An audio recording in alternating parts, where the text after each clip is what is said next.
90% पंजाब के घरों का बिजली का बिल जीरो करके आपके सामने आया हूं रीवा वालों।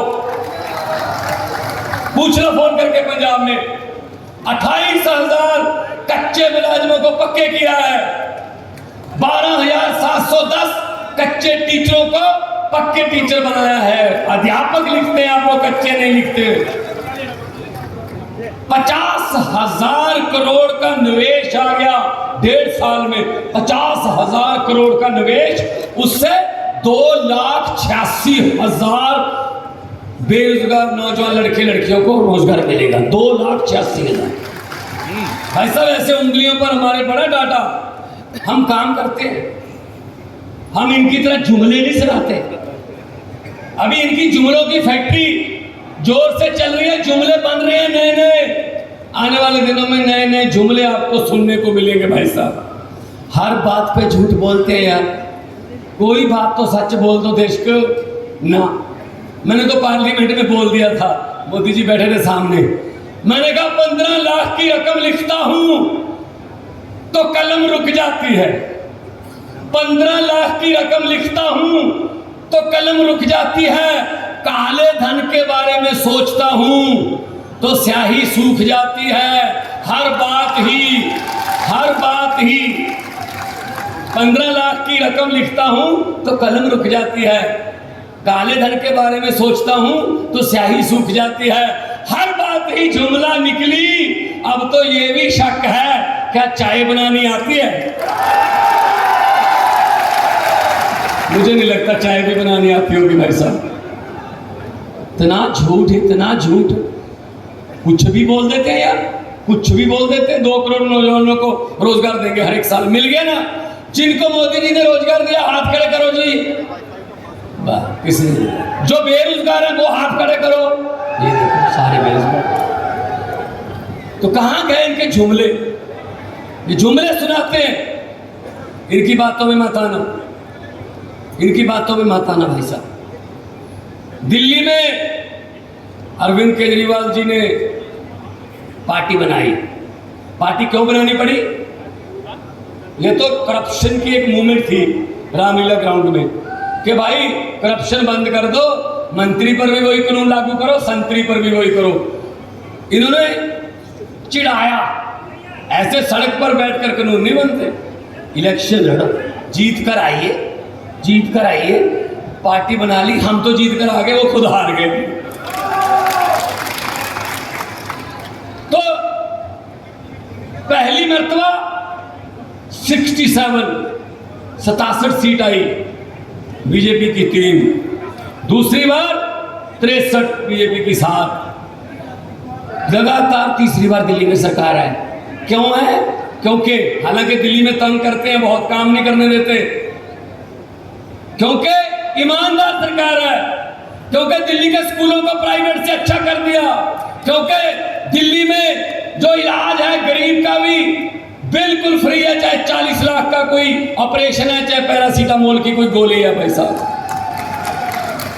पंजाब में भी कर दिया हमने, इनसे सीख रहे हैं हम भी। ये बात होती है भाई साहब। अभी पंजाब, दिल्ली में पहले लागू था, पंजाब में भी कर दिया। अगर पंजाब का कोई जवान पुलिस का या फिर फौज का कोई भी जवान ड्यूटी दौरान शहीद होता है तो उसको 1 करोड़ रुपए की सम्मान राशि देते हैं भाई साहब, 1 करोड़ रुपए। अभी हमारे 4 जांबाज शहीद हुए अनंतनाग में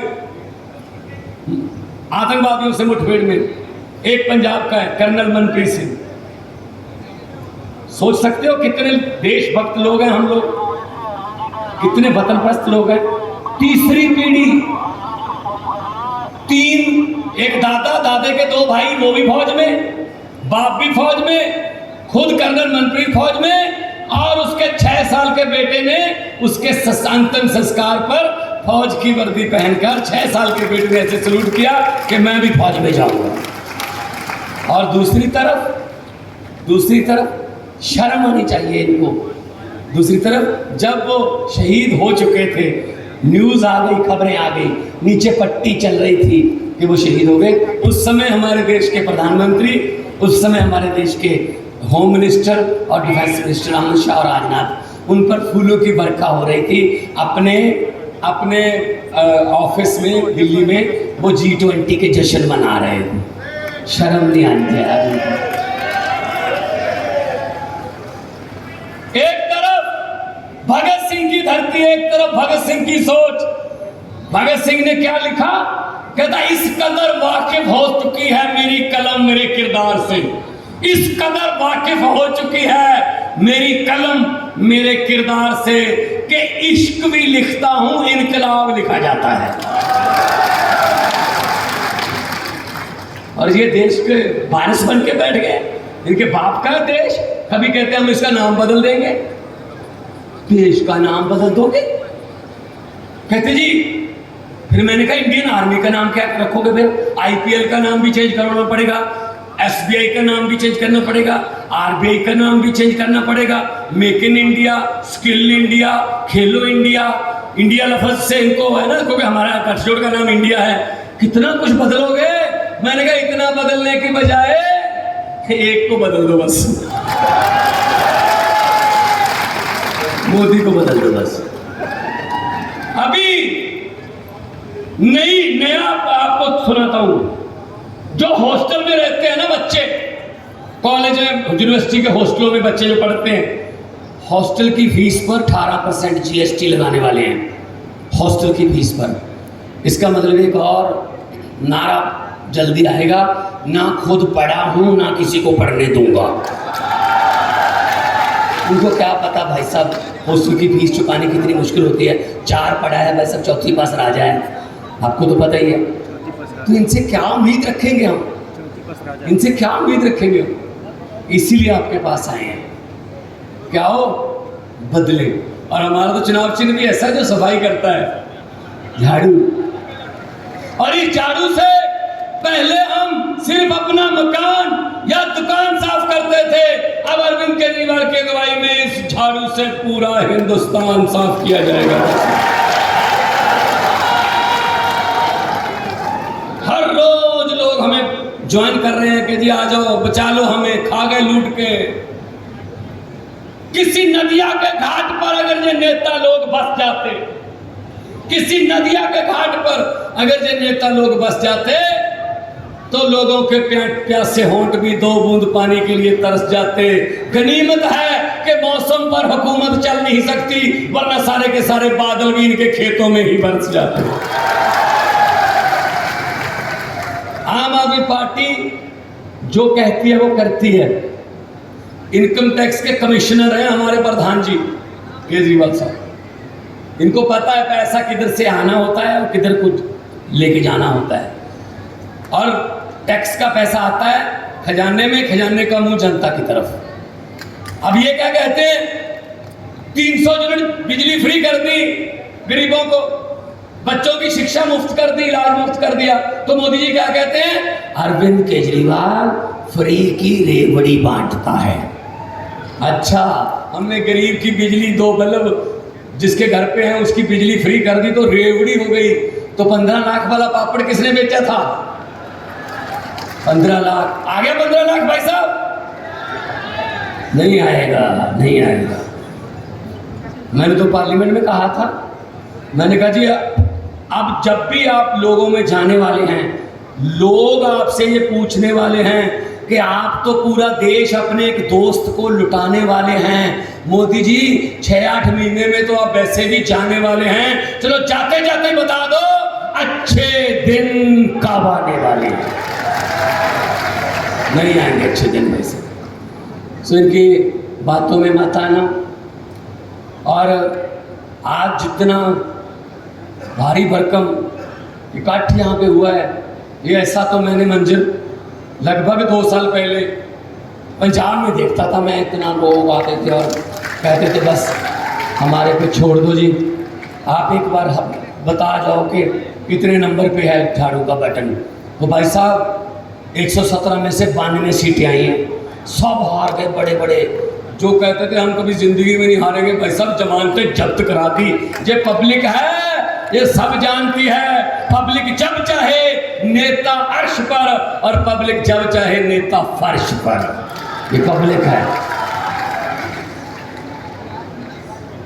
तो मैं ये कहने के लिए आया था, ये क्या हम लोग करते हैं बात स्कूल की, हॉस्पिटल की, बिजली की, ये करते हैं बात नफरत की, धर्म की, जाति की।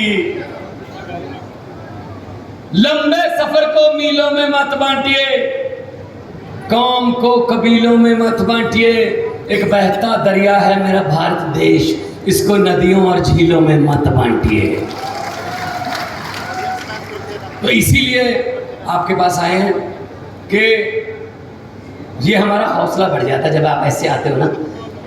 अगर मामा ने ये करनी हो रैली ना, करोड़ों रुपए लगते हैं। शिवराज चौहान ने अगर ये इतनी बड़ी रैली करनी हो, करोड़ों लगते हैं, करोड़ों रुपए खर्च करना पड़ता है। हमें तो कुछ नहीं करता, हम तो आप आ जाते हो, हम आ जाते हैं, बातचीत हो जाती है और उसी से आप कहते हो यार बंदे अच्छे लग रहे हैं यार, अपने जैसे बंदे हैं यार, ये तो अपने घर की तरह ही परिवार के मेंबर हैं, इसीलिए वैसा हो। हम लोग है भी आपके परिवार के मेंबर हैं, हम लोग बेगाने नहीं हैं, हम लोग वतन परस्त लोग हैं, देश को प्यार करने वाले लोग हैं भाई साहब। तो दो नारे लगाओ, दोनों हाथ ऊपर उठाकर दो नारे लगवाने, इनकलाब। देखो देखो पता क्या है, यहाँ बीजेपी वाले भी आए होंगे, कुछ तो आए होंगे, उनको भेजते हैं, उनको भेजते हैं उनके नेता, उनके आका। तो चेक करो, ये रीवा में रैली में केजरीवाल जी ने क्या बोला, ये बोला, जावेद वो कहेंगे ये, भगवंत मान ने क्या बोला, ये बोला। अच्छा, नारे कितनी जोर से लग रहे थे तब इतनी जोर से नारे लगाओ, तब उनको ये कहना पड़े, ये बात पूछने की क्या बात है जी, आपके घर पे भी तो सुने ही होंगे।